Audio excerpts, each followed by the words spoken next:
Et Dieu va également commencer à te faire grandir dans différents niveaux spirituels. On va dire que tu dois toujours être bouillant pour Dieu, parce que il y a une chose que le diable attendra toujours, c'est que tu te refroidisses. Dans cette alliance avec Dieu, de toujours rechercher sa présence, rappeler le sacrifice de Jésus à la croix, parce qu'il n'est pas mort pour rien. Pour tout peuple, pour toute personne, de tout âge, de toute nation, de toute tribu. Allumer un feu dans ta vie où tu cherches la présence de Dieu. Les deux du Dieu on te traverse, mais la présence de Dieu va faire de toi l'homme capable le plus loin de la terre. Amen. C'est dans la présence de Dieu qu'on trouve le réconfort. C'est dans la présence de Dieu qu'on est renouvelé. C'est dans la présence de Dieu qu'on est réconforté. Et j'aimerais encore vous donner toutes les bénédictions de la part du Seigneur pendant ces temps et pendant ces instants, parce que je crois que Dieu a encore quelque chose pour vous de grand. Amen. Amen. Nous bénissons tous ceux qui sont là dans l'église, nous bénissons aussi tous ceux qui sont derrière leurs écrans. Et j'aimerais vous dire que notre Dieu, parce que ses compassions ne sont pas arrêtées, ne sont pas arrivées à leur terme, mais la Bible me dit qu'elle se renouvelle chaque matin. Chaque matin, Dieu a un temps de grâce, Dieu a un temps de miséricorde pour chaque être humain qui est sur la surface de la terre. Tant que tu sens le souffle de la vie, tant que tu ressens le matin, le souffle de la vie, le souffle dans lequel tu peux te lever, le souffle dans lequel tu peux sentir encore la vie couler en toi, sache que les bontés de Dieu ne sont pas terminées, qu'elles ne sont pas arrivées à leur terme, mais qu'elles se renouvellent encore. Amen. Dieu a encore des bénédictions et des grâces à donner aux uns et aux autres, et Dieu veut te faire aller plus loin. Dis à ton frère, dis à ta soeur qui est à côté de toi, Dieu veut te faire aller plus loin. Regarde-le bien à droite et à gauche, et dis-lui, Dieu veut te faire aller plus loin, Dieu veut vous faire aller plus loin. Amen. Amen. J'aimerais vous encourager à ouvrir votre Bible, parce que vous savez, quand nous prêchons la parole de Dieu, nous sommes dans la spectative et dans l'excitation. Amen. Amen. Ce n'est pas une excitation simplement humaine, mais c'est une excitation spirituelle. Parce que la Bible nous dit que le ciel, la terre passera, toutes ces convoitises que vous voyez passera, mais la Bible nous dit que la parole de Dieu demeurera éternellement. Amen. Amen. Une chose demeurera éternellement, c'est la parole de Dieu. C'est la parole de Dieu. Et j'aimerais vous encourager à ouvrir votre Bible dans le livre de Luc, au chapitre 11 et au verset 5. Luc chapitre 11 au verset 5. Nous allons attendre que tout le monde y est. Luc chapitre 11 au verset 5. Si quelqu'un y est qui peut lire, qui puisse se lever et qui puisse lire, nous écoutons la parole de Dieu. Il leur dit encore, s'il a de vous à un ami et qu'il aille le trouver au milieu de la nuit pour lui dire, ami, faites-moi 3 pains, car un de mes amis est arrivé de voyage chez moi, et je n'ai rien à lui offrir. Ici, de l'intérieur de sa maison, cet ami lui répondit, ne m'importune pas, la porte est déjà fermée, mes enfants et moi nous sommes au lit. Je ne puis me lever pour te donner tes pains. Je vous le dis, quand même, il ne se lèverait pas pour les lui donner parce que c'est son ami. Il se lèverait à cause de son importunité et lui donnerait tout ce dont il a besoin. Encore un petit peu. Et moi je vous dis, demandez et l'on vous donnera, cherchez et vous trouverez, frappez et l'on vous ouvrira. Car quiconque demeure reçoit, celui qui cherche trouve, et l'on ouvre à celui qui frappe. Amen. Oui. Amen. Amen. Nous prions pour le temps de la parole. Merci, cher Saint-Esprit, pour ta présence. Merci, cher Saint-Esprit, que c'est toi qui scelles ces temps, qui scelles ces instants. Je te demande que cette parole puisse produire un fruit dans les cœurs et dans les vies, et que cette parole ne revienne pas à toi avant d'avoir accompli et fait et exécuté tous ses desseins. Seigneur, nous te remercions, nous te bénissons, nous te rendons grâce au nom de Jésus. Amen. Amen. Si quelqu'un d'autre peut encore nous lire juste la suite, dans le verset 11, toujours Luc chapitre 11 au verset 11. Quel père parmi vous, si son fils lui demande du pain, lui donnera une pierre? Ou s'il lui demande un poisson, lui donnera-t-il un serpent au lieu d'un poisson? Ou s'il demande un œuf, lui donnera-t-il un scorpion? Si donc vous êtes mauvais, vous savez donner de bonnes choses à vos enfants, à combien plus forte raison le Père Céleste donnera-t-il l'Esprit Saint à ceux qui lui demandent? Amen. Donc là nous voyons Jésus qui est en train de parler d'un point important. La Bible nous dit que Jésus est en train de parler par rapport à la prière. Et maintenant il est en train de nous révéler tous les mystères qui sont attachés à l'exaucement de prière. Si même vous avez des papiers, si vous avez des stylos, vraiment écrivez cela parce que ça va vraiment vous aider, ça va vraiment vous fortifier ce message.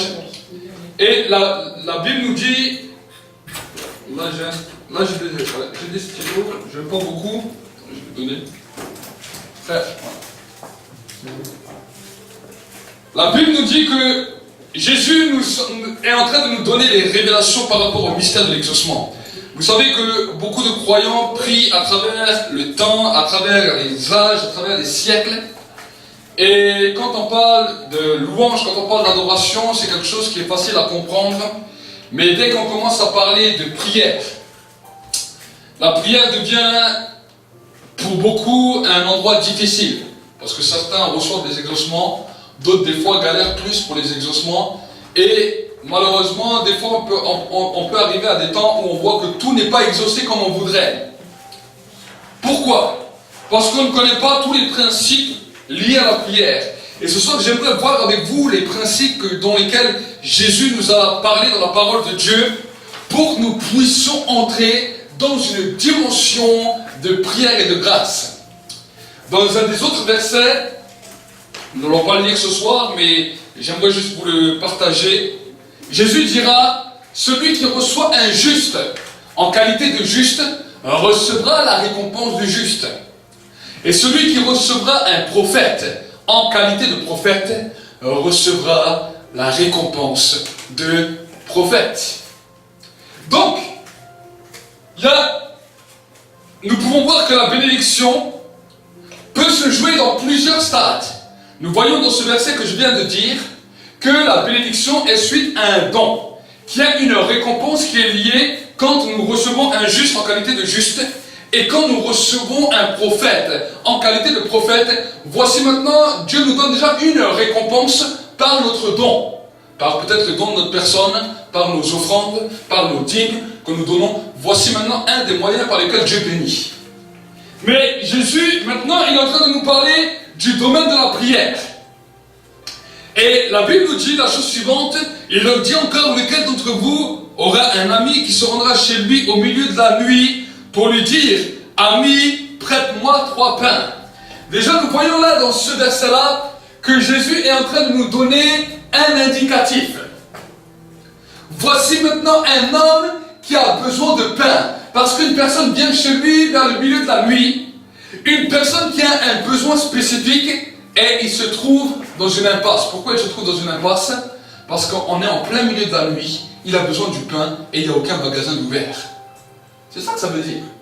Si Jésus aurait formulé cette phrase d'une autre manière, elle aurait dit en plein milieu de la journée, il n'aurait pas eu de problème. Parce que cet homme serait allé au magasin, il n'aurait même pas eu besoin d'embêter son ami. Mais le voici dans une impasse, parce qu'en plein milieu de la nuit, alors que tout est fermé, voici que cet homme a besoin du pain et il n'en a pas. Et voici maintenant, qu'est-ce que fait cet homme? Jésus, la Bible nous dit, il leur dit, il se rendra chez qui? Chez un ami. Il ne peut pas se rendre chez un inconnu. Il ne peut pas se rendre chez quelqu'un qu'il ne connaît pas. Voici un des premiers secrets de la prière. Nous ne nous rendons pas chez un inconnu.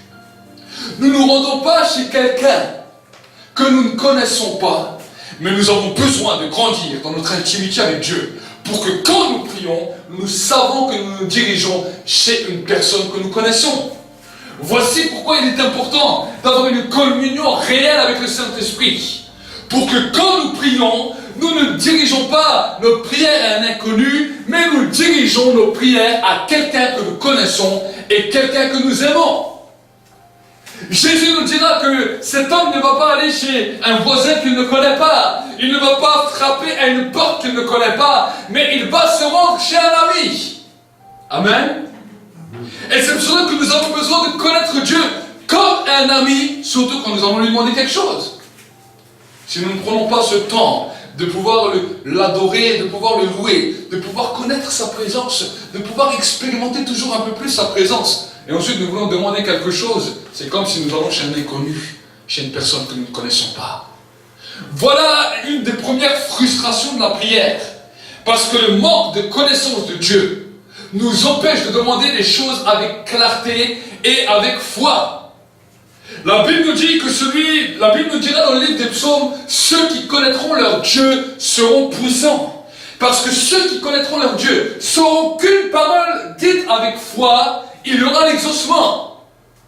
Et tous nous avons besoin d'apprendre à grandir parce que le diable veut tout faire pour que nous ne connaissions jamais Dieu. Il a mis des fois dans nos pensées des forteresses, il a mis des fois des pensées, des raisonnements qui nous empêchent de croire et qui nous font douter. Et qui nous empêche de connaître Dieu réellement. J'ai prêché dimanche que Jéricho était le symbole des forteresses d'Israël et que malheureusement nous avons tous des fois un Jéricho en nous, nous avons tous des forteresses en nous, mais ces forteresses ne tombent que dans le temps de la marche avec Dieu et dans la louange, dans l'adoration et dans le silence. Ces forteresses sont en train de s'ébranler, sont en train de tomber. Voici une des premières dimensions dans la prière pour l'exaucement. Pourquoi l'exaucement? Pourquoi je dis pour l'exaucement? Parce que c'est quand tu connais Dieu que tu peux mettre ta foi en lui. La foi est synonyme de confiance. La foi est synonyme que même si tu ne vois pas la chose, tu sais qu'elle existe. C'est ça la foi. La Bible nous dira dans le livre de Hébreux 11, or la foi c'est la ferme assurance des choses qu'on espère, une démonstration de ce qu'on ne voit pas. Ça veut dire que même si la chose n'est pas là, parce que tu l'as dit, parce que tu l'as déclaré, tu sais qu'elle existe. C'est la foi. Amen. Ensuite, il continuera. Regardez. Si de l'intérieur, l'autre lui répond, ne me cause pas d'ennui. La porte est déjà fermée. Mes enfants et moi, nous sommes déjà au lit. Et je le prie de me lever pour te donner du pain. Je vous le dis. Même s'il ne se lève pas pour les lui donner, parce qu'il est son ami, il se lèvera à cause de son importunité. Voici une deuxième clé par rapport à la prière.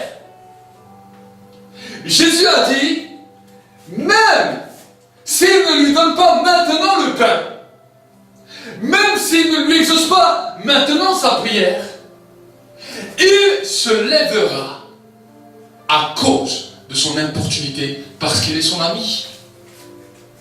Chaque prière qu'un ami de Dieu va faire, va adresser à Dieu. Même si Dieu ne t'exauce pas toujours comme toi tu voudrais, sache que parce que tu es l'ami de Dieu, Dieu va se lever et va venir te rencontrer. Qu'est-ce qui est le plus important? J'aimerais vous poser une question ce soir. Qu'est-ce qui est le plus important? La demande faite à Dieu ou Dieu lui-même? Qu'est-ce qui est le plus important? Des fois, Dieu ne nous donne pas toujours ce qu'on veut tout de suite. Parce qu'il veut voir si ce qui est important dans nos vies, c'est ce que nous lui demandons ou si c'est lui-même.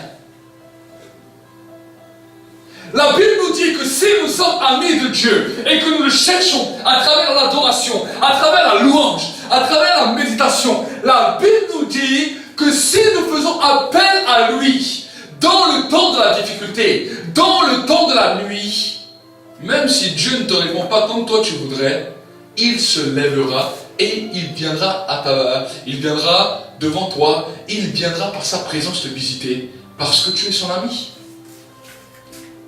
Voici la deuxième des clés.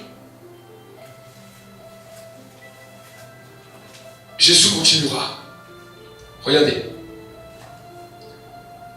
Et moi je vous dis, demandez et on vous donnera.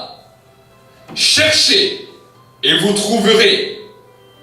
Frappez et on vous ouvrira. Notez bien ces trois. Demandez, cherchez, frappez. Demandez, cherchez, frappez. Car quiconque demande reçoit, celui qui cherche trouve, et à celui qui frappe, on ouvrira. Quel père parmi vous, si son fils lui demande du pain, lui donnera-t-il une pierre? Ou s'il lui demande du poisson, lui donnera-t-il un serpent au lieu du poisson? Ou s'il lui demande un œuf, lui donnera-t-il un scorpion? Si donc vous, qui êtes mauvais, vous savez donner de bonnes choses à vos enfants, à combien de plus fortes raisons le Père Céleste donnera-t-il le Saint-Esprit à ceux qui le demandent? Voici maintenant le secret de la demande, le secret de l'exaucement par excellence. La Bible nous dit que celui qui demande, il reçoit. Voici maintenant, quand on entend une parole comme ça, peut-être dans notre tête, il y a toutes sortes de demandes alors qu'ils vont commencer à défiler. Mais Jésus voulait ramener ses disciples à une réalité. Il a dit, si vous demandez quelque chose, la première des choses que vous demandez, c'est de demander la présence du Saint-Esprit. Parce que si vous avez la présence du Saint-Esprit, si vous avez le Saint-Esprit avec vous, si vous êtes en communion avec le Saint-Esprit, vous allez jouer au jeu de piste. Est-ce que vous connaissez le jeu de piste? Qu'est-ce que c'est le jeu de piste? Ça veut dire on vous donne une indication, on vous donne une direction. Et voici quand vous allez commencer à chercher dans cette direction, vous allez trouver un mot ou un trésor. Vous allez trouver tout ce dont vous avez besoin si vous avez le Saint-Esprit. Parce que la Bible nous dit que le Saint-Esprit va commencer à nous conduire dans le sentier de la justice et de la vérité. La première des choses que nous avons besoin pour que nous puissions réussir à obtenir tout ce dont nous voulons, c'est de chercher la présence de Dieu. C'est de dire, Seigneur, je veux ta présence. Seigneur, je te demande de communiquer le Saint-Esprit dans ma vie pour que je sois rempli. C'est la première des demandes que tu dois recevoir. Pourquoi? Parce que quand le Saint-Esprit vient, quand le Saint-Esprit te renouvelle, quand le Saint-Esprit te fortifie, tout d'un coup, tu vas jouer au jeu de piste dans lequel celui qui va chercher va trouver. Car celui qui demande reçoit. Celui qui demande le Saint-Esprit avec foi reçoit. Et quand tu l'as reçu, alors tu cherchais des choses, tu vas les trouver. Parce que le Saint-Esprit va te donner des indications. Le Saint-Esprit va commencer à te conduire. Et tu vas trouver, il va t'emmener dans le jeu de piste pour trouver tout ce dont tu as besoin. Et vous savez, dans le jeu de piste, il y a des fois des choses qui sont marrantes. Des fois, les jeux de piste, les choses qu'on cherche peuvent être cachées dans un arbre. Des fois, il faut un peu creuser. Des fois, ça peut être caché. Des fois, on doit peut-être casser un emballage qui est autour. Et c'est pour cela la Bible nous dit, à celui à qui il frappera, on lui ouvrira. J'aimerais vous dire que chacune de tes bénédictions sont cachées derrière une porte. Écoute bien ça. Chacune de tes bénédictions sont cachées derrière une porte. Le jeu de piste vers lequel le Saint-Esprit t'amène, il t'amène à frapper à une porte pour que cette porte s'ouvre. Écoute bien. Vous savez, combien de fois j'ai entendu cette phrase et combien de fois j'ai pu le vivre moi-même, où j'ai pu, quand j'ai parlé avec les gens, réaliser la chose. C'est comme si des fois il nous arrivait des malheurs ou des difficultés, c'est comme si on avait ouvert une mauvaise porte. Et on s'est dit, mais qu'est-ce que j'ai fait là? Pourquoi j'ai fait ça? J'ai fait ça, ça m'est arrivé tel et tel problème. Des fois, certaines de nos actions, certaines de nos choses ont ouvert des portes, mais qui ne nous ont pas amené la bénédiction. Ça nous a amené des fois le malheur, ça nous a amené des fois le découragement, ça nous a amené le désespoir, ça nous a amené les pleurs, ça nous a amené le chagrin. La Bible nous dit, la bénédiction que Dieu donne, c'est celle qui nous enrichit et c'est celle qui n'est suivie d'aucun chagrin. Mais pour pouvoir parvenir à toutes les bénédictions que Dieu veut pour toi. Dis avec moi toutes les bénédictions que Dieu veut pour moi. Toutes les bénédictions que Dieu veut pour moi. Tu as besoin de connaître les secrets. Parce que vous savez que toutes les choses se trouvent dans le monde spirituel. La Bible nous dit dans les livres d'Éphésiens chapitre 1 que Dieu nous a pourvus, Dieu nous a bénis de toutes les bénédictions dans les lieux célestes. Mais comment ces bénédictions peuvent venir sur la terre? Comment ces bénédictions peuvent se manifester sur la terre? En commençant à premièrement demander la présence de Dieu. Et quand le Saint-Esprit est là, commencez le jeu de piste avec lui. Cherchez et vous trouverez. Nos prières, quand je parle de prière de foi, ce n'est pas une demande. La demande, c'est pour recevoir le Saint-Esprit. La prière de foi n'est plus la demande. Mais quand tu as commencé à connaître Dieu comme un ami, tu sais que tout ce que tu vas déclarer, tu vas le recevoir. C'est ça qu'on appelle la prière de foi. Et maintenant, je ne sais pas, tu as besoin peut-être de guérison, tu as besoin de miracle, tu as besoin d'un travail. Tu dis, Seigneur, maintenant, je pars maintenant dans ma marche spirituelle avec toi et dans ma marche physique pour trouver ce dont j'ai besoin.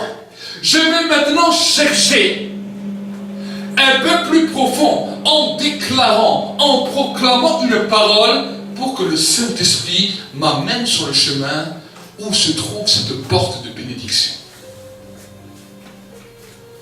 Des fois, la bénédiction, elle est juste à côté de toi. La porte est juste à côté de toi. Mais parce que tu n'as pas reçu l'indication, c'est comme si tu ne la voyais pas. Quand le Saint-Esprit vient te donner l'indication, c'est comme s'il t'ouvre les yeux. C'est comme s'il met un spot là où se trouve la porte.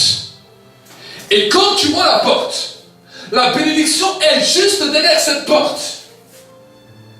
Mais si simplement tu regardes cette porte et tu dis, oui, mais moi j'ai demandé ça et je vois une porte. C'est comme si tu dirais, je veux voir le pasteur Walid parce qu'il a reçu un anniversaire, il a reçu son anniversaire. Et je bénis tous ceux qui m'ont souhaité le joyeux anniversaire hier. Et tu dis, je veux voir le pasteur Walid. Mais, tu arrives devant ma maison. Et là, le Saint-Esprit te dirige devant ma maison. Et au lieu de me voir moi, tu vois la porte de ma maison, ma porte d'entrée. Tu dis, mais ce n'est pas cette porte que je voulais voir. Je voulais voir le pasteur Walid. Mais tu ne savais pas que j'étais derrière la porte. Il te fallait faire une chose. Frapper. Pour que j'ouvre la porte et que je sois derrière. J'étais le cadeau. Mais tu es passé à côté parce que tu as juste vu une porte. Dans la vie normale, tout le monde fait comme ça. Tout le monde sait que si je veux rendre visite à mon frère Étienne, ou à ma soeur Jeanne, ou peut-être à ma soeur Valentine, ou Joshua, si je veux vous rendre visite, je ne vais pas venir au milieu de nulle part et dire, ah, je vais leur rendre visite. Je vais aller là où vous habitez. Et avant de vous voir, avant d'arriver là-bas, je dois rouler, je dois chercher la route. Je dois rouler avec la route. Si je ne connais pas la route, le GPS va me conduire devant vous. Mais quand j'arrive chez vous, là encore, je ne vous ai pas vu devant moi, parce que vous êtes derrière la porte.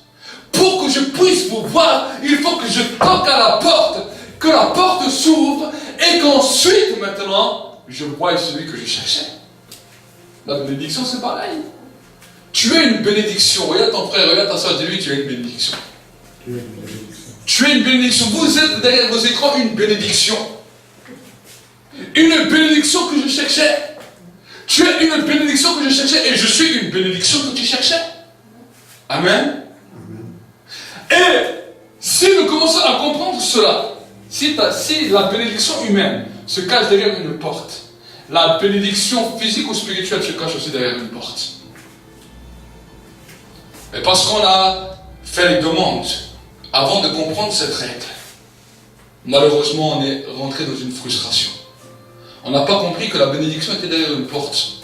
Et on cherchait une bénédiction à gauche, à droite, en haut, en bas. Et quand Jésus a commencé à regarder ça, il a dit, mais ces gens sont bizarres. Ce sont des aveugles qui conduisent des aveugles. Ils croient qu'ils vont faire descendre le ciel. Ils croient qu'ils vont faire descendre les bénédictions, mais ils ne savent même pas où ils doivent être conduits. Et c'est pour cela que Jésus a donné ce symbole. La première des choses dans ta vie de prière, avant de demander quoi que ce soit, cherche la présence de Dieu. Dis, Saint-Esprit, j'ai besoin de toi. J'ai besoin de ta présence. Avant de demander quoi que ce soit, je veux commencer à te louer, je veux commencer à t'adorer. Maintenant, quand l'adoration arrive à son point culminant, quand ton cœur commence à bouillonner, ton amour est là, puissant. Tu sais que ce que tu demandes avec foi, ce que tu déclares avec foi, des fois, nos traductions nous amènent un peu à droite et à gauche, mais ce que tu déclares, la foi, ce n'est pas une demande, c'est une déclaration. La foi, ce n'est pas une demande, c'est une proclamation. Tu as besoin de quelque chose. Alors tu déclares. La Bible nous dit que Dieu dit là dans sa parole, j'ordonnerai à la bénédiction de vous suivre. Amen. Amen. J'ai besoin de quelque chose. Je ne vais pas demander 50 000 fois. Ce que je demande, c'est la présence de Dieu. Et là, le Saint-Esprit va m'amener sur le chemin jusqu'à ce que je suis devant la porte. Vous savez, il y a des fois des moments dans la prière, on sait qu'on est exaucé. On sait que ce qu'on avait besoin, Dieu nous a exaucés. Mais on le voit, mais de loin. Donc maintenant, quand tu es là, tu dis, je frappe sur cette porte pour qu'elle s'ouvre. Je frappe sur cette porte de la bénédiction pour qu'elle s'ouvre. Je frappe sur cette porte de la bénédiction pour qu'elle puisse s'ouvrir et venir devant moi.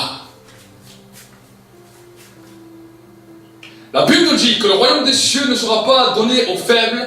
Le royaume des cieux ne sera pas donné à ceux qui se lamentent, à ceux qui pleurent, à ceux qui ne pensent pas à y arriver. La Bible nous dit que le royaume des cieux est soumis à la violence. Et ce sont seulement les violents qui en sont emparés.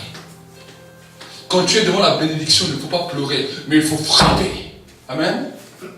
La bénédiction s'arrache du ciel. Tu la descends sur la terre. Tu ouvres cette porte. Et quand une porte de malédiction veut venir sur ta vie, tu la refermes aussi sec. Vous savez, les portes de malédiction, elles sont toutes seules. Vous n'avez pas besoin de frapper. Hein. Des fois, vous leur demandez même pas de venir, elles s'ouvrent toutes seules. Vous ouvrez une page internet et ça y est, bam, un truc mauvais vient. Vous rentrez dans votre voiture, vous ne pensez à rien, pourtant toutes vos portes sont fermées. Et une personne vous fait une queue de poisson. Et bam! La colère vient. Certaines portes, on ne cherche pas à les ouvrir, elles sont toutes seules. Parce qu'un démon a décidé de l'ouvrir. Refermez ces portes au nom de Jésus. Refermez cette porte. Dis-toi, porte, je t'ai pas ordonné de t'ouvrir. Je t'ai pas frappé. Alors ferme-toi. C'est comme si tu es en train de travailler dehors et qu'un voisin ouvre sa porte. Et dit, ah, pourquoi tu travailles? Qu'est-ce que tu fais? Il vient comme ça te déranger. Dis-lui, rentre chez toi. Je ne t'ai pas sonné. Je n'ai pas toqué à ta porte. Je suis en train de faire ce que je dois faire. Quand les démons viennent ouvrir des portes, voilà comment tu dois agir. Quand la maladie vient, des fois elle ne demande même pas. Qui t'a demandé que cette porte s'ouvre sur ma vie? Pas dans la maladie. De lui, personne ne t'a ordonné de venir. Je n'ai jamais frappé à ta porte pour que tu viennes chez moi. Je te referme parce que les meurtrissures de Christ m'ont guéri et je n'ai pas besoin de toi. Il y a des portes que nous fermons et il y a des portes que nous ouvrons. C'est ça ce qu'on appelle la dimension spirituelle. Vous savez, le monde occulte connaissent bien ça. Les gens qui travaillent dans la sorcellerie, dans l'occultisme connaissent bien ça et savent que tout marche avec des portes. Les seuls qui des fois ne comprennent pas trop ces règles, ce sont les chrétiens malheureusement. Et c'est pour cela que Jésus, quand il nous parlera de la promesse faite à la prière, il ne viendra pas simplement nous dire, oui, voilà, la prière, ça agit de telle et telle manière. Il nous parle de porte. Il nous parle de demande. Il nous parle de chercher. Il nous parle de trouver. Il nous a donné une image pour que nous puissions comprendre. Mais des fois, nous avons pu lire ce verset, nous avons pu lire cette phrase, et nous sommes passés à côté. Aujourd'hui, le Saint-Esprit veut ouvrir vos oreilles. Aujourd'hui, le Saint-Esprit veut ouvrir vos yeux, pour que vous puissiez comprendre, pour que vous puissiez saisir, pour que vous puissiez pour que vous puissiez avancer dans la démarche que Dieu veut. Amen. Amen. Dieu veut nous amener dans une nouvelle dimension. Dieu veut que nous puissions comprendre des choses nouvelles. Et pour que nous puissions les comprendre, il vient nous ouvrir notre esprit. Pour que la compréhension nous amène dans la dimension d'excellence. Vous savez que c'est que la compréhension qui nous amène dans la dimension d'excellence. La Bible nous dit que c'est celui qui écoute la parole, qui la comprend, et qui, à travers la persévérance, produit du fruit. Sans la compréhension de la parole, on a beau citer la Bible, on a beau essayer de faire tout ce qu'on veut, on n'arrive pas à avancer. C'est la compréhension des choses spirituelles, les compréhensions de comment Dieu agit, qui va nous amener dans une dimension que nous allons comprendre. Amen. Donc, ça, ce sont des choses que tu dois retenir impérativement quand tu es chez toi. La première des choses, la première de tes demandes, avant de demander toutes les choses, commence à demander la présence de Dieu. Commence à demander le Saint-Esprit. Amen. Et lui, Saint-Esprit, remplis-moi. Tu mets une petite musique et tu dis, Saint-Esprit, remplis-moi. Saint-Esprit, j'ai besoin de toi. Et tu commences à laisser le Saint-Esprit te ministrer. Tu commences à laisser le Saint-Esprit remplir ta vie. Peut-être tu es venu avant de la prière, tu es venu avec la tristesse, le découragement, le désespoir. Et tout d'un coup, une paix vient. Une joie vient. Un amour vient. Et tout d'un coup, tes problèmes, tu as l'impression qu'ils sont loin. Mais c'est là où le Saint-Esprit t'amène. Il commence à te diriger. Et là, il t'amène devant les portes. Et tu sens que la bénédiction commence à être prête. Certains ont senti la bénédiction qui était prête, mais ils n'ont pas compris. Et le diable a dit, mais où est ta bénédiction? Tu ne vois peut-être qu'une porte. Tu ne vois peut-être qu'une petite lumière. Tu as qu'un petit espoir. C'est ce que le diable te dit. Mais dis-lui, l'espoir que j'ai, c'est cette porte que je vois. Parce que je sais que derrière cette porte, il y a tout ce dont je désire. Je sais que derrière cette porte, il y a tout ce dont j'ai besoin. La Bible nous dit qu'Abraham et beaucoup de patriarches dans le livre de Hébreux 11, ils ont vu ces portes. Ils ont vu les bénédictions. Et ils les ont saluées de loin. Ils savaient que ces portes étaient là. Les portes des promesses. Les portes de grâce étaient là. Ils savaient qu'ils étaient là. Et maintenant ils ont dit, même si on part maintenant, on sait que les portes sont là. Et que les portes sont ouvertes pour notre future génération. Ils ont cru. Et la Bible nous dit, ça leur fut compté comme justice. Chaque fois que tu es devant une porte et que tu dis, merci Seigneur pour la bénédiction. Merci Seigneur pour la guérison. Merci Seigneur pour la grâce. Devant Dieu, Dieu te compte cela comme justice. Parce que tu as cru. Au-delà de tout ce que tu pouvais penser. Au-delà de tout ce que tu pouvais imaginer. Au-delà de tout ce que tu pouvais compter.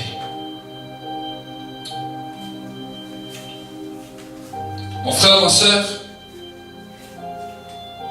c'est un temps glorieux que Dieu a prévu pour toi.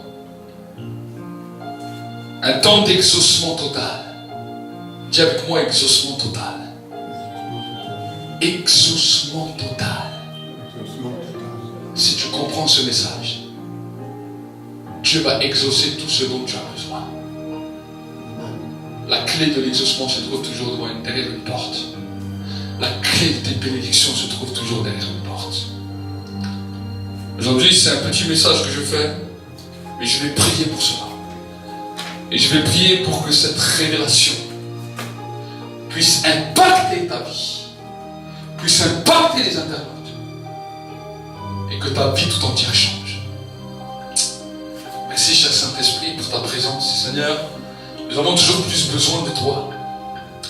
Merci, Père, dans le nom de Jésus, pour ton esprit. Et merci, Père, de commencer à nous conduire sur ce chemin de piste. Que, Seigneur, les portes vont s'ouvrir les unes derrière les autres. Nous voulons frapper sur toutes les portes pour que toutes les portes s'ouvrent les unes derrière les autres. et que la pluie de la bénédiction tombe. Que la bénédiction pour cette église tombe. Que la bénédiction pour les frères et les sœurs tombe. Que la bénédiction pour les internautes tombe. Que maintenant les écluses du ciel s'ouvrent. J'ordonne maintenant aux portes de s'ouvrir. Aux portes de bénédiction de s'ouvrir. Parce que je sais qui est mon Dieu. Je sais qui est mon Dieu. Et je libère cette grâce maintenant. Je libère cette grâce. Merci Seigneur pour cette soirée. Merci que tu nous bénis, que tu nous touches encore. Merci pour ta présence qui est là. La présence de Dieu est là. Restons pendant un instant dans cette présence. Restons pendant un moment dans cette présence.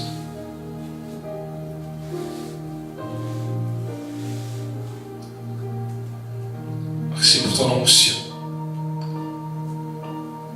Merci pour l'onction, Saint-Esprit. Touche-les. Remplis-les encore et encore. Pour la gloire de Dieu le Père. Roba Cassata Leatana Soko Basai. Chokoraba Santa Naso. Dans le nom de Jésus-Christ. Et Dieu va également commencer à te faire grandir dans différents niveaux spirituels. On va dire que tu dois toujours être bouillant pour Dieu, parce que il y a une chose que le diable attendra toujours, c'est que tu te refroidisses. Dans cette alliance avec Dieu, de toujours rechercher sa présence, après le sacrifice de Jésus à la croix, parce qu'il n'est pas mort pour rien. Pour tout peuple, pour toute personne, de tout âge, de toute nation, de toute tribu. Allumer un feu dans ta vie où tu cherches la présence